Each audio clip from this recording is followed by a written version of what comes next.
Sink or float? Fun with science. Did you ever wonder why some things sink in water and others float? It's all about science. Let's find out more about this fun experiment.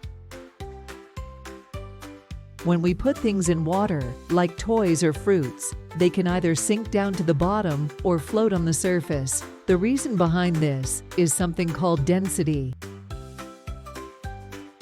Density is how much stuff is packed into an object. If something is heavy and has a lot of stuff packed into it, it will sink. But if something is light and has less stuff packed into it, it will float.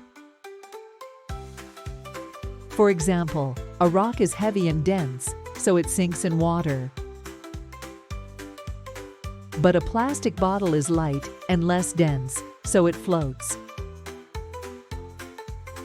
Even big ships can float because they're designed to spread out their weight over a large area.